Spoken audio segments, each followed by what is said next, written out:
Welcome back to DAGryffyn Hobby. My name's Dave. In this edition of Budget Railroading, we're going to take a look at this $100 K-line engine.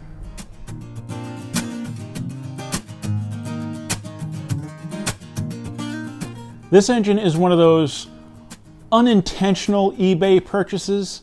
The bidding was pretty low and I figured, oh, I'll just bid up $1 and see what happens, and then I won the engine. So I think the engine itself was $78.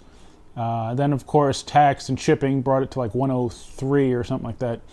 And I had briefly looked at the description, but really don't know much about it.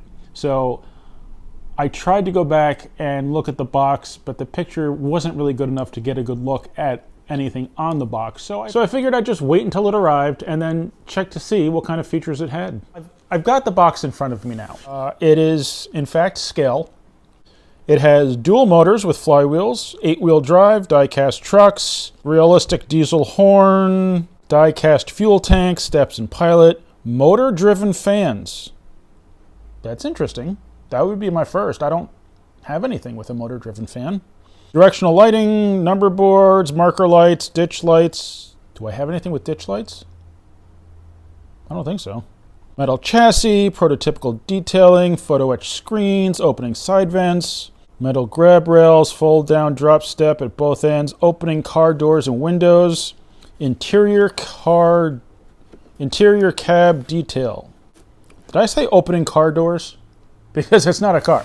That'd be opening cab doors. Anyway, let's get this thing out of the box. I'd say it's been in and out of the box plenty of times because this box is destroyed. Little pieces of foam everywhere. A little dirty in there. And now I have foam all over me.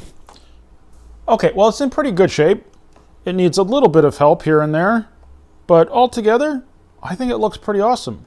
It's a K-line GP-39 Reading lines. Look at that. Isn't that gorgeous? I love it. So I'm going to try to clean all this excess foam off of here, and then we'll get a closer look. Okay, first things first, that box is going right in the garbage. I've got foam all over me, and it will probably never go away. But I think I've got the engine pretty well cleaned up, at least from all the rogue foam pieces. It's looking pretty good. I've taken a moment to try to straighten some of the railings. Luckily, they're metal, so I was able to straighten them out. The sides were pushed in.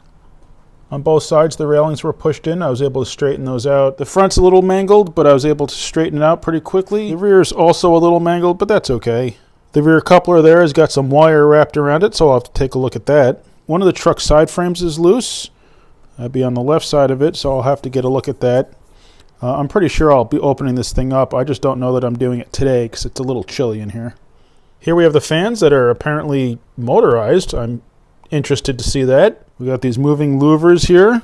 I'm not sure about the back doors here, but it looks like the front door's open. That's kind of neat. Overall, it looks like it's in pretty good shape, but it also looks like it was pretty heavily used. I guess the thing to do would really be to hit it with power and see what happens. Was it a budget find for $100 worth of shipping, or was it a waste of money? Let's hit it with power.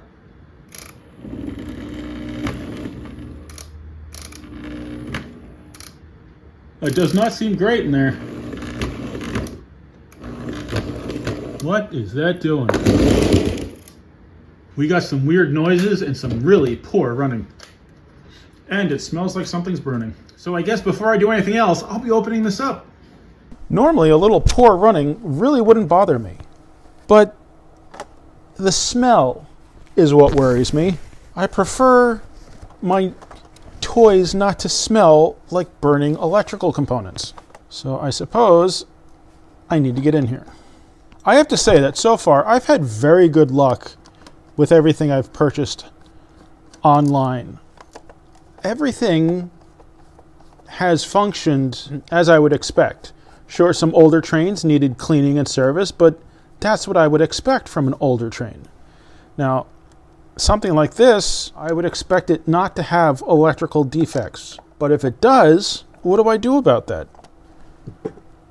Maybe these screws need to come out? I really have no idea. Well, that's just a big, heavy die-cast tank with the speaker in it. Well, that came off. This is going really well so far. Something's caught on something. And what that something is, I don't know. Oh, geez. Loose electrical boards? That's swell. Ah, that's the motor to run the fans. Interesting.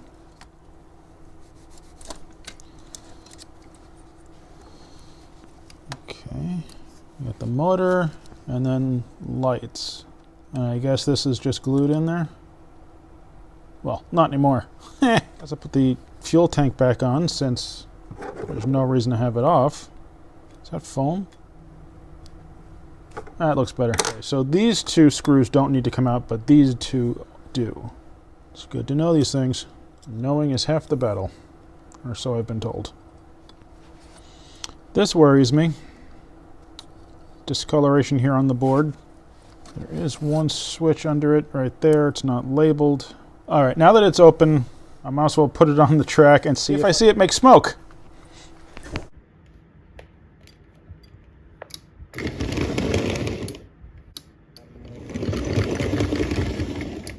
Okay. The unit's functioning. It rolls like it's driving over rocks. Looks like the E-unit is not working properly. Well, now it's doing absolutely nothing. All right, do we have loose wires? What's going on here?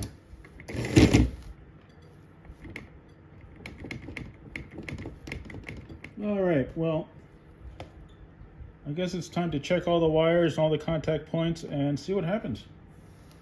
Okay, so it's not working really at all. So what am I going to do? I was just looking at the listing, and under condition, it did say 4 parts or something like that. But the listing itself didn't mention anything about it not working. But it did say that it was part of an estate and they didn't have any way of testing it. So I guess, you know, it was a gamble and maybe I lost. Maybe it's about time I start figuring out electronics. I know if I want to rip the electronics out of this and do something different, I know Nick will help me because he's done a bunch of different upgrades. So I was hoping I would put it on the layout and it would work. But I guess everybody's luck's got to run out at some point. So I don't know enough about the electronics to really say what's what. But this is the soundboard. And I'm basing that on the fact that it's wired to the speakers. I'm going to say this is the reversing unit, or the electronics, because they look burnt. So what do I do? No, seriously, what do I do? I don't know. Guess that operates the lights. This is direction, and that's sound. But this is the same era, might even be the same year as my B&O F7s that I just picked up. If I'm going to pull one apart, I might as well pull this apart. That way, if and when I have to service those, I'll have some experience. When I tried to get the trucks off the F7, they didn't want to come off. So, obviously, I got some stuff to learn. I'll keep it because I want to know what I need to do to get it functioning. Whether it's something that makes sense or if it's, you know, a total redo. Well, the side frame tightened up, but it definitely looks bent. So this is where these differ from a Lionel or a Williams, at least the ones that I've taken apart. This whole base part is really part of the upper part of the truck. So in order to get the truck out, you not only take the screw out for the motor, but you also need to take the screw out for the pickup. Yeah, that's a mess. Those don't want to turn. I think this thing took a fall at some point. Landed on this side here, and that's why the truck frame is bent, and that's why this front axle doesn't want to turn.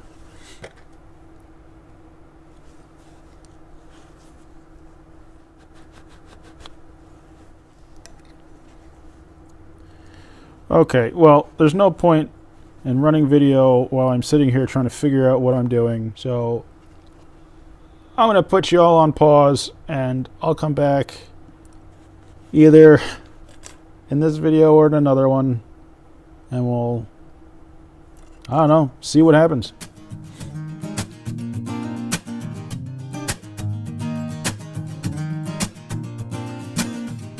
I hope you enjoyed the video. Thank you very much for watching. Please remember to like, comment, subscribe, and I'll see you next time on DAGryffyn Hobby.